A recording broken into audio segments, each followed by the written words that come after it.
나누겠습니다.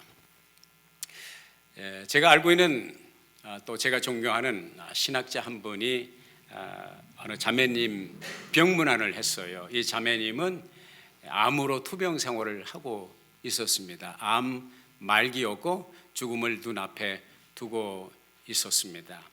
참으로 육신적으로 힘들었어요. 암 투병을 해보신 분은 아시겠지만 보통 힘든 일이 아니죠. 그렇지만 그를 괴롭게 한 것은 육신의 고통뿐만 아니라 그보다 더 큰 고통이 있었어요.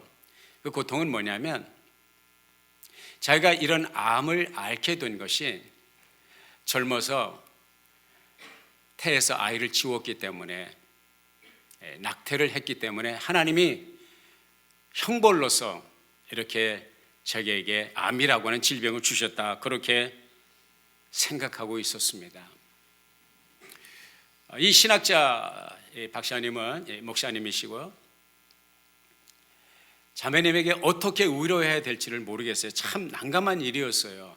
목회자적인 마음으로, 목회자적인 그런 자세로 그 자매에게 임한다면 당신이 낙태를 했기 때문에 이런 어려운 시련이 온 것이 아닙니다, 이렇게 말을 하고 싶었지만은 자기의 양심, 신앙 양심에 어쩌면 정말 그 자매가 생각한 대로 그것이 원인이 되어서 이러한 육체적인 암이라고 하는 무서운 질병에 걸렸을 수도 있겠다 하는 그런 일말의 그 오프닝, 그 생각에 열린 한 편인이 있었기 때문에 그것 때문이 아니라고 힘줘서 말할 수가 없었습니다. 그 대신 그 신학 박사님은 정직하고 솔직하게 말했습니다. 나는 모르겠습니다.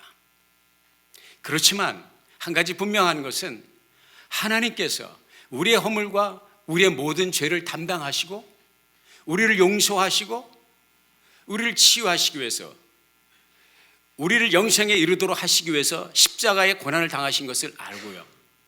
그리고 내가 확신하는 것은 그 하나님께서, 그 주님께서 자매님을 사랑하신다고 하는 것입니다.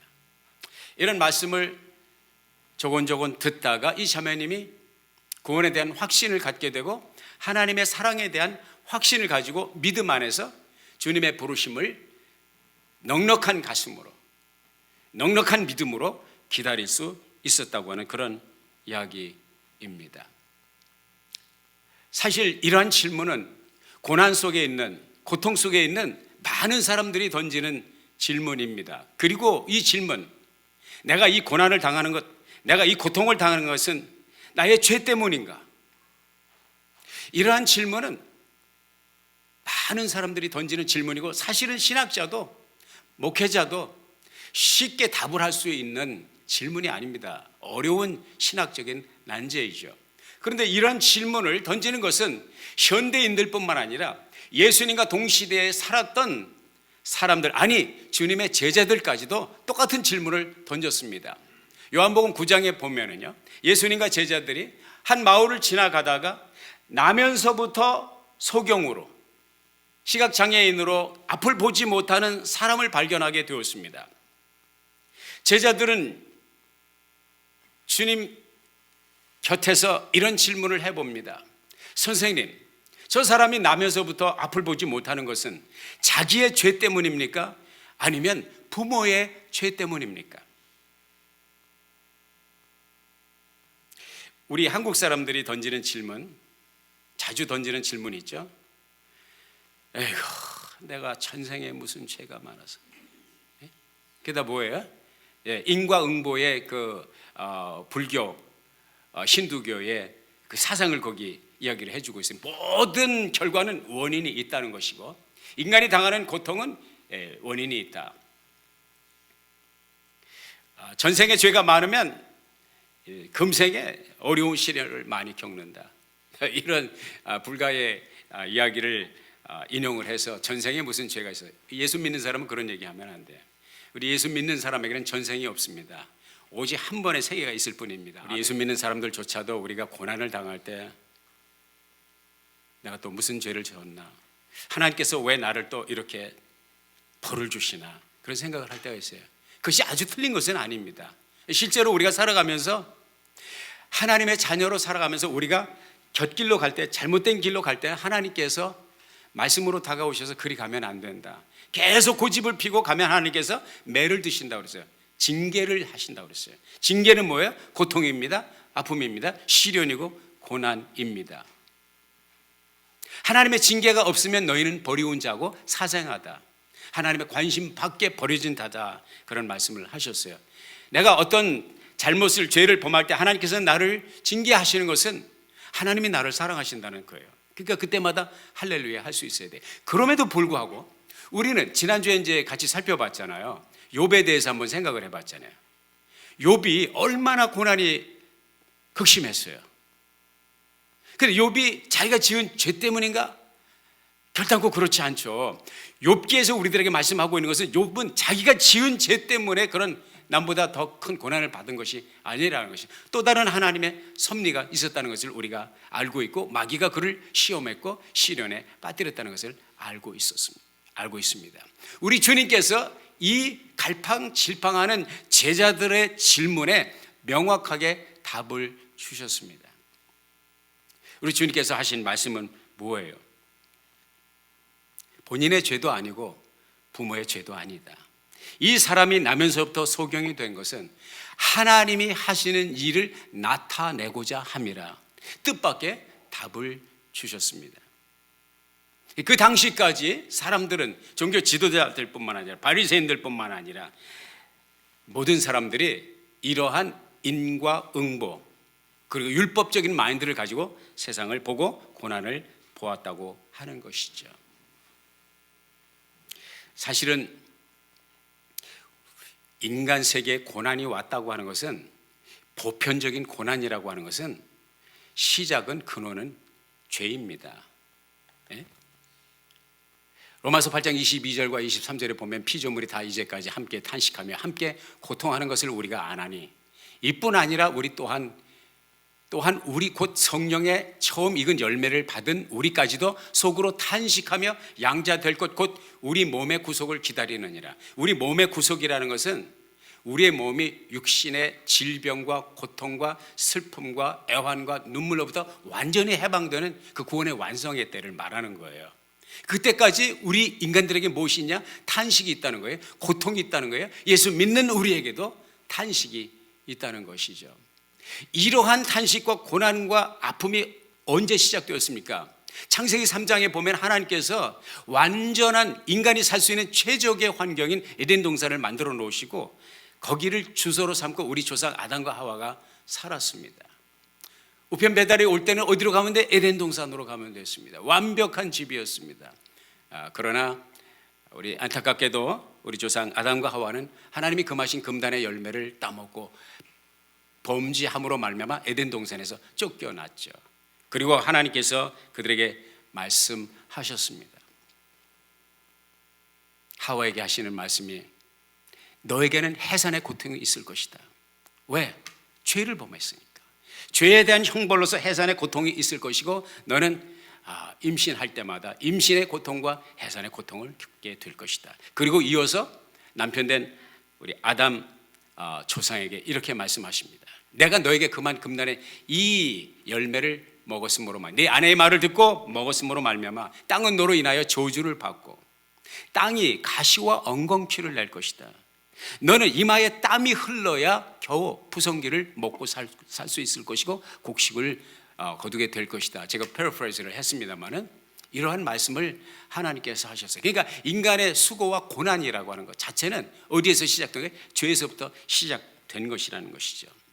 이런 이제 그 생각, 신학적인 그 정리된 논지와 생각을 잘 챙겨서 한 켠에 코너에 두시고, 저와 여러분의 시선을 이제는 또 다른 차원의 고난으로 우리가 한번 시선을 옮겼으면 좋겠고요. 본문에서 말씀하고 있는, 베드로가 말씀하고 있는 그 고난에 대해서 한번 생각을 해봤으면 좋겠습니다.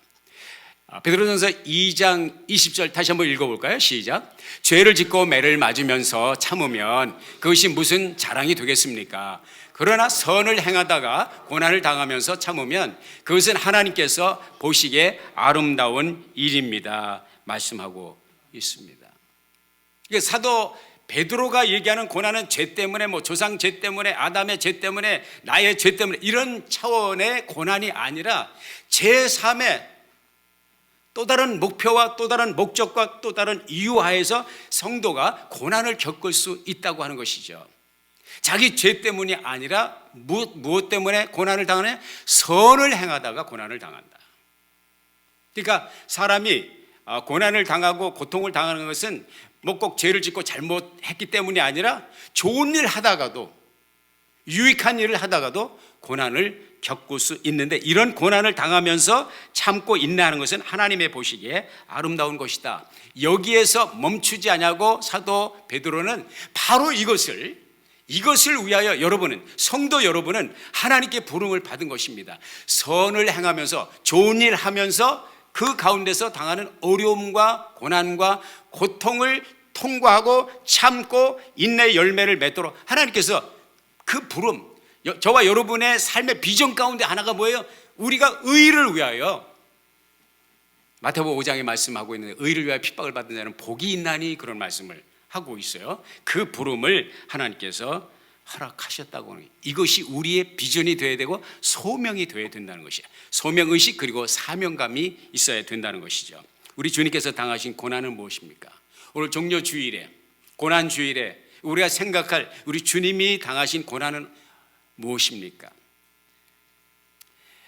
말로 다 할 수 없는, 형용할 수 없는 고난을 주님께서 당하셨습니다.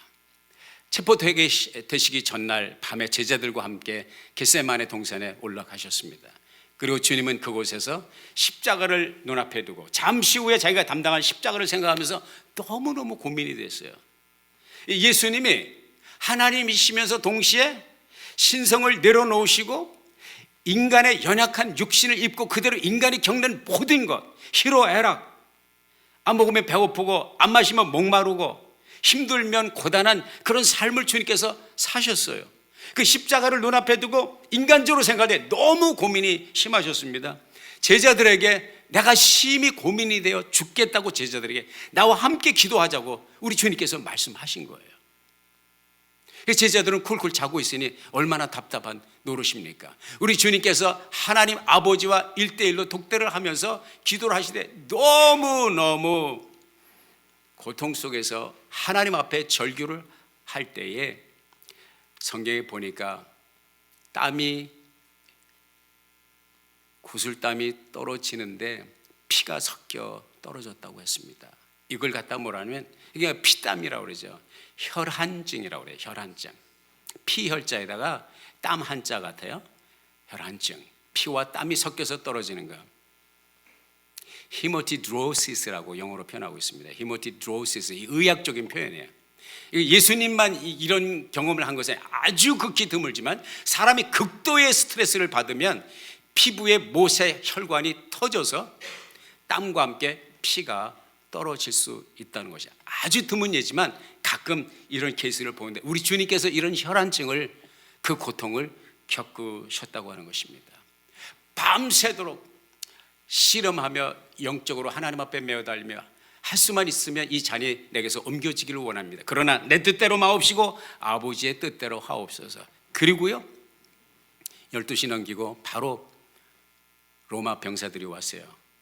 예수님을, 가룟 유다가 그들을 대동해서 왔죠. 배반자 가룟 유다의 리드 아래 온 로마 병정들이 예수님을 체포했습니다. 체포하고 그들 구금된 것이 아닙니다. 바로 재판에 들어갑니다. 그 당시 대제사장이 둘이 있었어요. 현직 대제사장은 가야바였고 그의 장인 전직 대제사장 안나스의 관저에 먼저 갔습니다. 이게 사실은 불법입니다. 하나님께서 대제사장은 아버지, 아들, 손자 이렇게 이어져 가게 되었는데 장인에서 사위에게로 가는 법은 없어요. 그게 성경적으로 잘못된 것입니다. 불법이었습니다. 어떻든 간 그렇지만은 그 당대 유대인들이 인정한 안나스 대제사장에게 가서 신문을 받고 거기서 다시 현직 대제사장인 자기 사위 가야바에게 보내줬습니다. 가야바의 또 관저에서 예수님께서 불법 신문을 받으시고 거기서 자기들이 언도를 할 수 없죠. 사용 언도를 해야 되는데 유대인들에게는 사용 언도권이 없었습니다. 그래서 그를 누구에게 보내요? 그 당시 총독인 빌라도에게 보내죠. 빌라도에게 가서 주님께서 신문을 받으십니다. 빌라도는 예수님을 사형 언도하고 싶은 마음이 없었습니다. 그래서 헤롯 왕에게 보냈습니다. 헤롯 왕에게 가서 우리 주님께서 조소와 조롱을 당하시고 거기서 신문을 받으시고 헤롯 대왕과 몇 마디 이야기를 나누다가 다시 헤롯 대왕은 이건 자기 권한 바뀌다 그래서 총독 빌라도에게 다시 보냅니다. 그리고 빌라도는 유대인들의 그 아우성, 종교 지도자들의 그 아우성 때문에 결국은 예수님에게 사형 언도를 때리죠. 사형 언도를 받으시고 우리 주님께서 바로 겪으신 고통은 뭐냐면 채찍을 받으시게 되었습니다. 그러니까 십자가, 그 당시 십자가형을 언도를 받으면 반드시 먼저 매를 때리고 그리고 십자가형에, 그러니까 말로 다 할 수 없는 고통을 우리 주님께서 겪으신 것입니다. 공포의 매, 이 가죽끈으로 만든 것인데요. 그 왼쪽에 굵게 된 것은 손잡이, 나무로 된 손잡이이고요. 12가닥의 가죽끈으로 엮어서 만들었고요. 그 12가닥 한 가닥 한 가닥마다 3개의 뼈 조각이나 쇠 조각이 엮여져 있었습니다. 끝에서.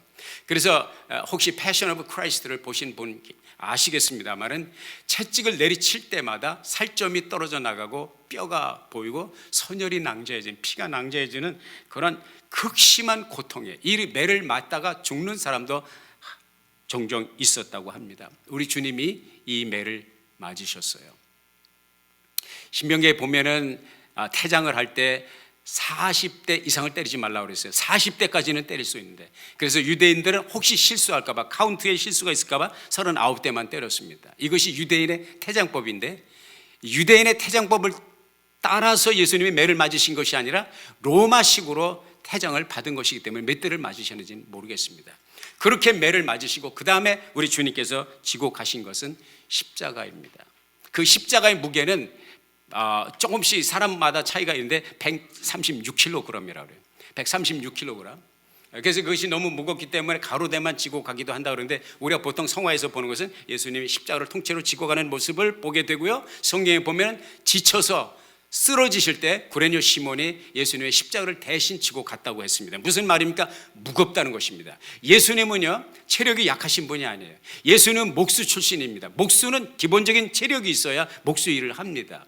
예수님은 목수이셨지만은 밤새 잠을 못 주무셨습니다. 밤새 신문을 받으셨습니다. 조롱과 그리고 침뱉음을 받으셨습니다. 정말 정신산란한 신문이 계속되었습니다.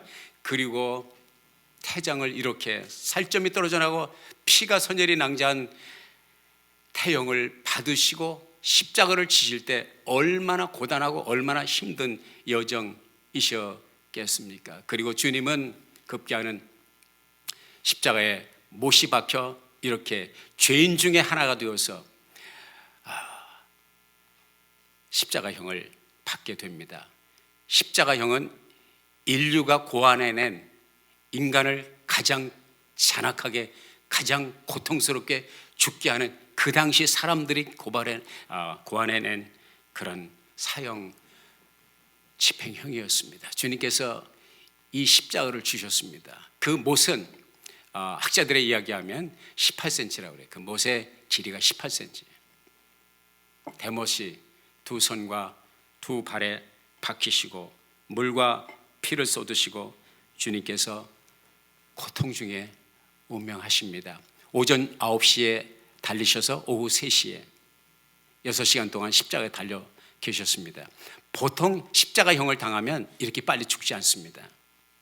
어떤 경우는 며칠씩 또 십자가에 매달려 아주 완전히 모든 에너지가 드레인 될 때까지 매달려 있는 경우가 허다하다고 그렇게 기록하고 있습니다. 그리고 주님이 오후 3시에 돌아가신 것은 의학계에서 발견 추정하기는 심장 파열, 너무 극난한 고통과 너무나 고통스러운 스트레스 가운데서 심장이 파열되어서 돌아가셨을 것으로 그렇게 보고 있습니다. 그러나 이런 육신적인 고통보다 더 큰 고통은 바로 하나님 아버지께 버림을 받는 고통이었습니다. 엘리 엘리 라마 사박다니, 나의 하나님 어찌하여 나를 버리시나이까. 우리 주님은 아버지와 영원 전부터 함께 아버지와 아들의 관계를 가지고 한 번도 떨어진 적이 없습니다.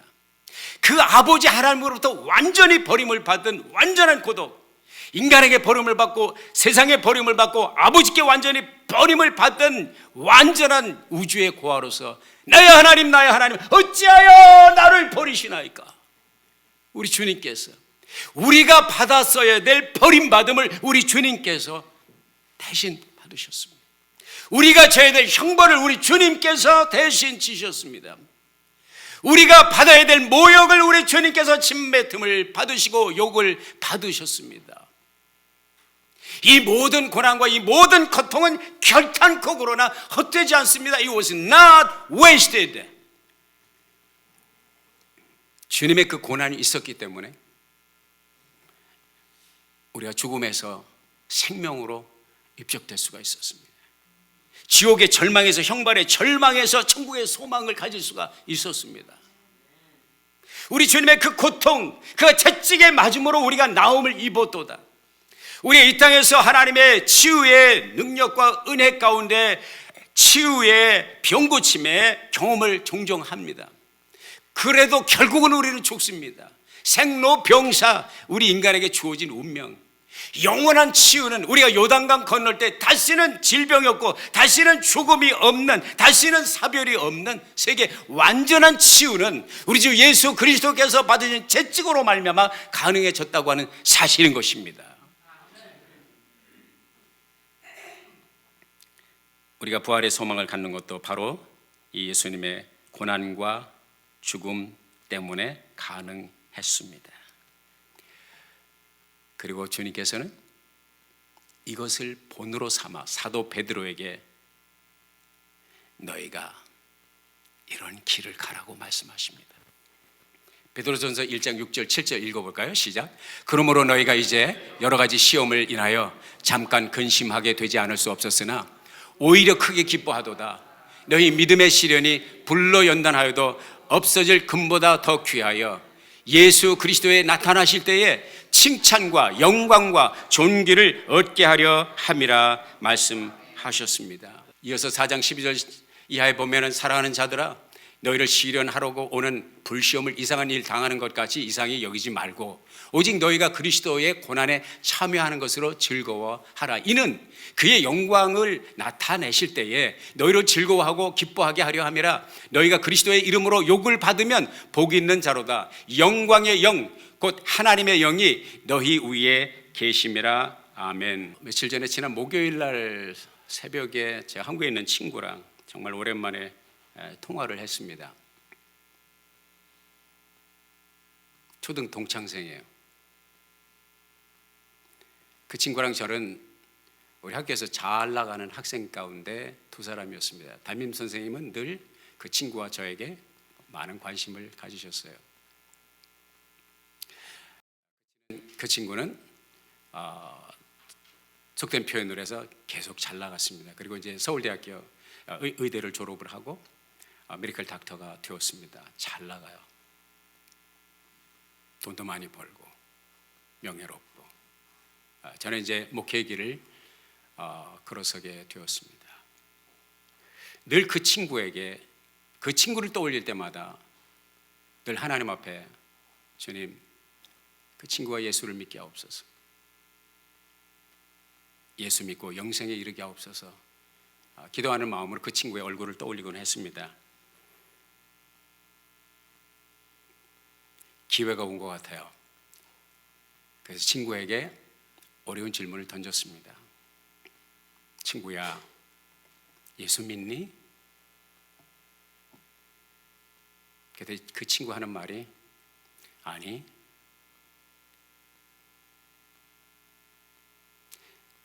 예수 믿어. 너와 내가 함께 천국에 갔으면 좋겠다. 그때 그 친구의 답이 아주 명언이었어요. 봉아야, 나는 여기가 천국이야. 내가 죽고 난 다음에 가는 천국은 다른 사람에게 양보하겠어.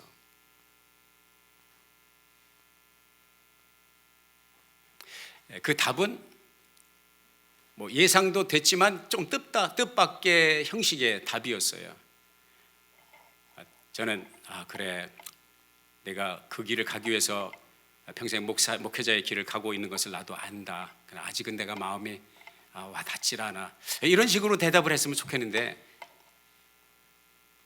천국은 너나 가고 나는 여기가 천국이다, 이제 이런 식의 답을 하니까 내 마음이 몹시 상했어요.